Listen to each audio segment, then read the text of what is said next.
Let's get right into it. At the absolute heart of this whole AI revolution, there's a company that has managed to transform itself from just another memory maker into, well, an essential architect of our AI-powered future. Today, we're going to break down the incredibly high-stakes strategy of SK Hynix. And just to understand the sheer scale of their success, you just have to look at this number. For fiscal year 2025, SK Hynix is on track to pull in a staggering $72.1 billion in revenue. This isn't just growth, it's an absolute explosion, and it's all being driven by one single critical component. So how are they doing it?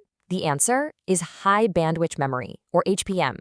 It is literally the lifeblood of modern AI chips.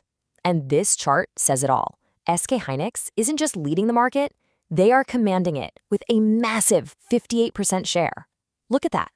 They're leaving their biggest competitors way, way behind. So the big question is, how did they build this empire? And maybe more importantly, how do they plan to protect it? We're going to look at their position as the AI memory king, and then we'll dive into the three huge pillars of their strategy. Their big move into Indiana, their aggressive push on next-gen HBM4, and their really interesting pivot on China. Then, at the end, we'll size up the massive gamble all of this represents. Okay, first, let's just establish exactly how dominant they've become. SK Hynix has pulled off a fundamental shift in its identity. They're no longer just selling a commodity part. They are now designing the very architecture that makes next-generation AI possible. And the numbers, they really prove this out.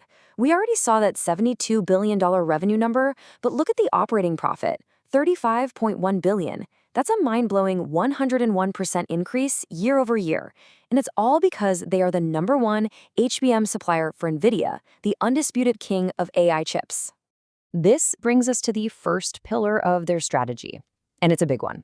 In a world with, let's face it, rising geopolitical tension, SK Hynix made a really bold move. Not just for business, but for stability. They are building a new frontier right in the American heartland. So the action itself sounds simple, but the implications are absolutely huge. A nearly $4 billion investment to build the very first advanced chip packaging facility in the United States.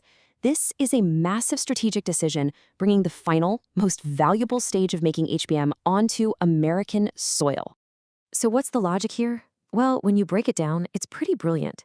On one side, it's a great geopolitical hedge. It snags them hundreds of millions in CHIPS Act funding, and it checks the Made in America box. But on the other side, the business reason is just as strong. It cuts their dependency on fragile supply chains in East Asia, and it puts them physically closer to their biggest customers, like NVIDIA and AMD. Okay, so while they're securing their footing geographically, they are also launching an all-out assault on the technology front. This second pillar is all about one thing: speed. It's about making sure they stay one or maybe even two steps ahead of everybody else. Get this, their entire 2026 supply was already sold out. So they made a critical call: accelerate everything. They pushed the start of commercial production at their M15X fab forward by 4 whole months. And this isn't just any factory. We're talking about the world's first factory dedicated to HBM4, the next generation of memory. And this move connects that speed directly to profits. It lets them beat their competitors to mass production and get their tech inside NVIDIA's next-gen Rubin chips. But the real justification is defensive. That first-mover advantage is absolutely essential to protect their unbelievable 49% operating margin. The third pillar of their strategy is, well, it's maybe the most delicate one. It's all about navigating the incredibly complex and tense relationship between the U.S. and China, and making a very calculated decision to protect their most valuable stuff. So in response to U.S. regulations, SK Hynix has effectively split its manufacturing operations in two.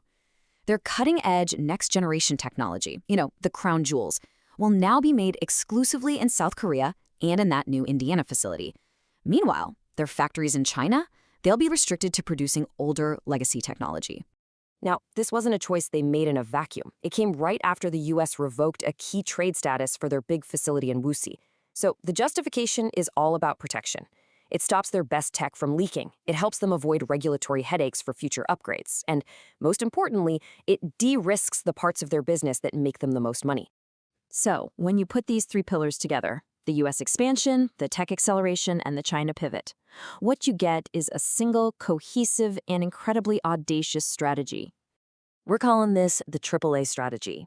It's really a powerful framework that perfectly balances three critical things: agility in their manufacturing, alignment with U.S. policy goals, and just relentless aggression in pushing the boundaries of HBM tech. So let's just recap how this all fits together. Their agility? That's accelerating the M15X fab. Their alignment? That's the landmark Indiana investment. And their aggression? That's the drive to pioneer HBM4 and just stay ahead of the pack.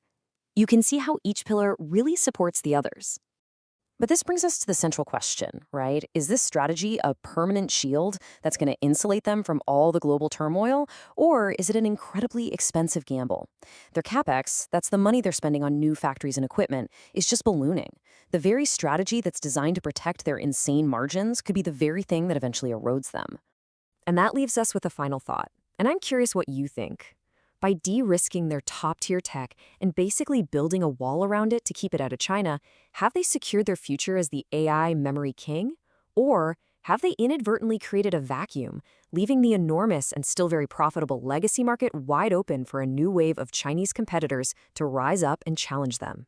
Now that's the billion-dollar question.